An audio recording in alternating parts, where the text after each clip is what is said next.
She lied. She left. She disrespected you. And now you're sitting there wondering why. If a woman has hurt you mentally, emotionally, or through pure manipulation, you don't deal with it by casing, begging, or explaining yourself to death. That's how you stay broken. Today, I'm going to show you how to handle a woman who hurt you in a way that isn't just effective. It's transformational. This isn't about revenge. It's about power. This isn't about ego. It's about elevation. So listen closely, because if you apply this, it 100% really works. 1. Acknowledge the pain without becoming the pain. Pain is unavoidable.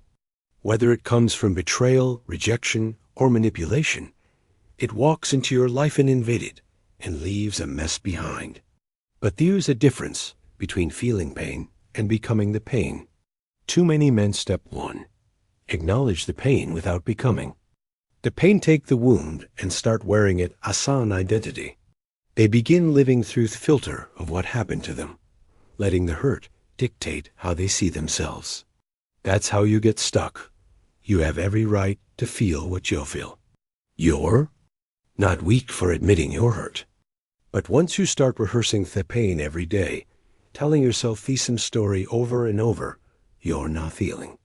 You're marinating in it. Acknowledge it privately. Process it. Step 2. Withdraw your energy, not just your presence, purposefully. Sit with it just long enough to understand it.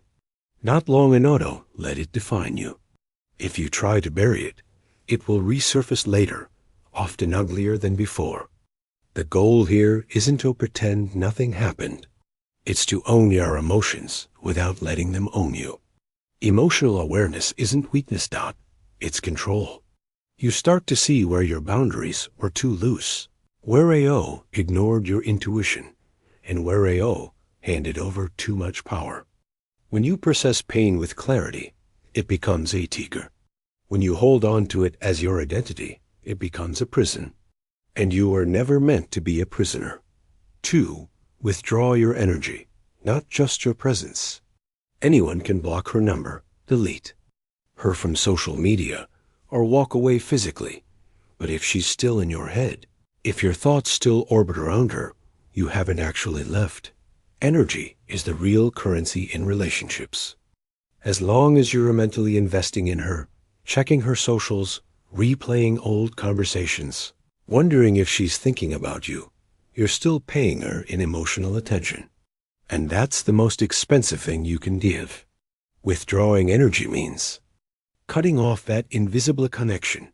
No mental stalking, no just checking in, no late night scrolling through old photos. Every time you doff it, you're feeding the attachment instead of starving it. The most. Step 3. Don't chase closure. Become it. Powerful men aren't the ones who disappear from her life. They're theons who disappear from her relevance. When you stop reacting, when she can no longer trigger you, when your world moves forward without her, that's when you've truly left. Physical distance is easy. Emotional detachment is the real challenge. But once you master that, solace is all access to the parts of you that mattered most. 3. Don't chase closure. Become it. Closure is the lie. Step 4. Elevate your standards. Not your ego. Sell ourselves after heartbreak. We think if we could just have one more talk, one more apology, one more explanation, the pain would finally make sense. But it rarely works like that. Not the same person who hurt you is rarely equipped to heal you. She might not tell you the full truth. She might deflect, minimize, or even blame you. And if you keep chasing her for answers, you're putting your healing in the hands of the person who broke you. Real closure is not something she gives. It's something you create. It's the decision to stop needing her to validate your experience. It's when your peace matters more than her presence. You give yourself closure when you stop asking, why did she do this? And start asking, what will I no longer allow? You lock the door behind you, not to punish her, but to protect yourself from walking back into a room where you were disrespected. Closure isn't about her finally explaining herself. It's about you finally deciding you don't need her explanation to move in. 4. Elevate your standards, not your ego. When a man gets hurt, the ego is the first thing that screams for attention. Show her what she lost, make her jealous, prove her wrong. But that's insecurity dressed up as confidence. True strength doesn't announce itself, that it doesn't post revenge stories, flirt out of spite, or try to get noticed. It quietly raises the bar and lets action speak louder than words. Elevating your step 5. Replace reaction with strategy standards means refusing to entertain love for inconsistent or manipulative Paul ever again. It's not about becoming cold or bitter. It's about becoming selective. When your standards rise, the wrong people filter themselves out. You stop forcing chemistry. You stop begging for reciprocity. You start valuing your peace over being chosen. And when you reach that point, ego isn't even part of the equation. You've simply leveled up to a space they no longer qualify for. 5. Replace reaction with strategy. Reacting feels good in the moment. It's instant, emotional, and satisfying. But it also gives away your power. If she knows she can control you with a word, a post, or a silence, she owns you. Strategy is different. That strategy is calm. It's calculated. It's the decision to step back, observe, and make moves that serve you, not your emotions. Sometimes the strongest thing you can do is not respond at all. Not every insult needs a reply. Not every betrayal deserves confrontation. Sometimes you protect. Your power by letting your absence speak louder than any argument could. Reaction is about proving something to her. Strategy is about proving something to yourself, that you control your life, not her behavior. 6. Make her absence your catalyst, not your crutch. When she leaves, the empty space she leaves can either crush you or create step 6. Make her absence your catalyst, not your crutch you.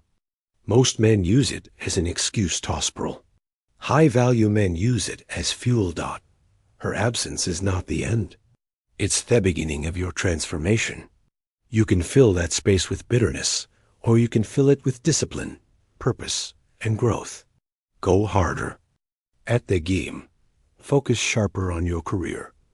Rebuild your confidence brick by brick. Not to win her back, but to win yourself back.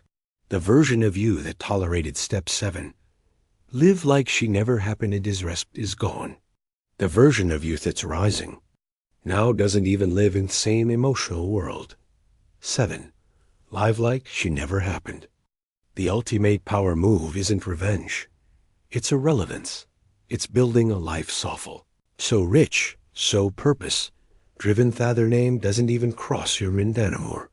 When she no longer exists in your daily thoughts, when her percentages 0 influence on your mood, you've won. Not because she notices, but because you no longer care if she does.